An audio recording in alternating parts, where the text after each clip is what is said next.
จังว่าบุญบุญเที่ยวเคยสร้า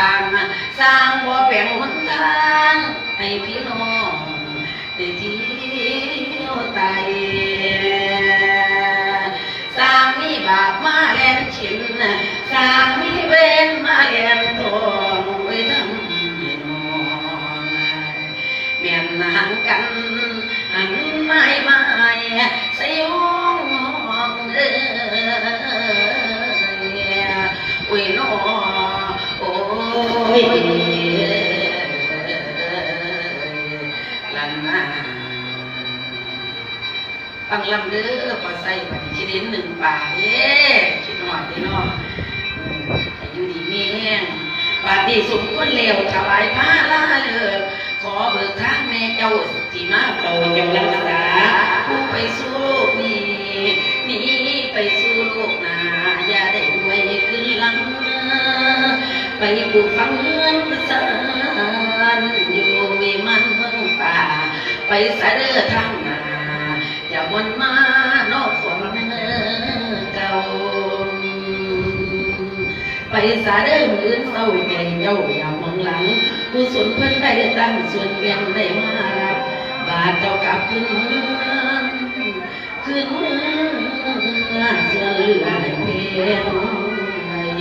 แพงไปกินทางหน้าบาทที่หัวมาสิได้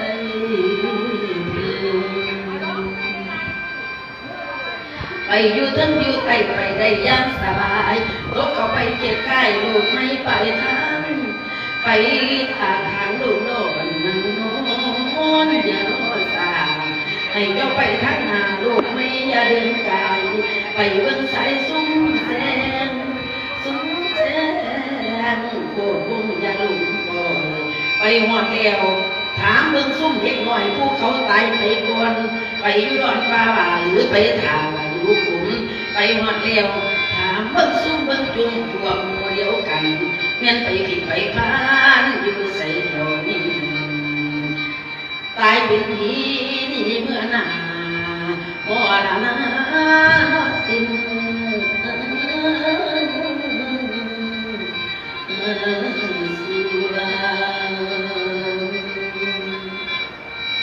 ญาติพี่น้องและครอบครัวได้ทำบุญแก่เขาไปให้แก่เขาพวกลูกหลานเพิ่นนั่งคิดหอดเจ้าแทบสิเป็นความบ้าให้หาอยู่ถูกกันศีลมากันได้ยินเจ้าหลานก็เอาวนรักเลยให้เจ้ามาทนให้เจ้ามาก่อนหรือเจ้าคำข้านอนขอให้เจ้าฟ้าให้เจ้าเป่าลื่นขึ้นมาท่าแป้งมาแต่งตัวให้เจ้าเป่าลื่นขึ้นมาท่าแป้งมาแต่งตัวขึ้นมาเบิ้งพอใช่มาแต่งตัวโกโก้ขึ้นไปเบิ้งถึงเบียร์ตู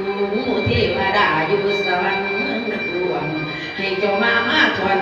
มีทั้งหมอนของสาเสือมีของตกแต่งไว้มีทั้งผ้าลำไหม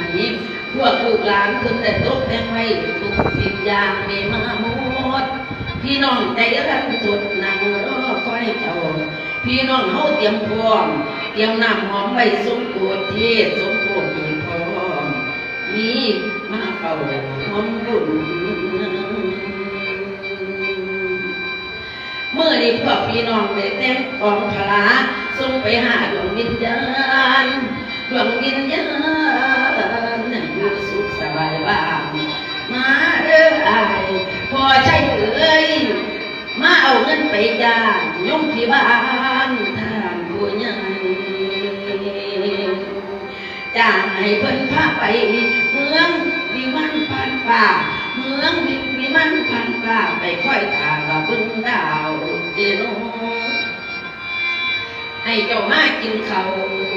ให้เจ้ามากินข้าวน้ำลูกหลานได้ตกแต่งงามทับบุญให้ญาติน้ำบุญสิคำว่าลำสู้ขอให้เจ้ารับรู้ขอให้เจ้ารับรู้อย่าหมดหูหันอย่าหมดหูหันไปให้ทันเวลาอย่าสูญมาไกลหน้าโลกไฟ มีคนไปนับบอกครูหมอหน้าลูกมีแปดหมู่หมอหน้าลูกมีแปดหมู่ย่อมที่บ้านพอเลิกลงมีแต่ตรงมาย่านเดียวหนทางเที่ยวให้จำไว้ศาลาแดงบนทางแบนแยกหนึ่งไปหัวหน้าลูกแดงแดงแยกหนึ่งขึ้นสวรรค์นัวสันฟ้าไปค่อยทาพญาสูง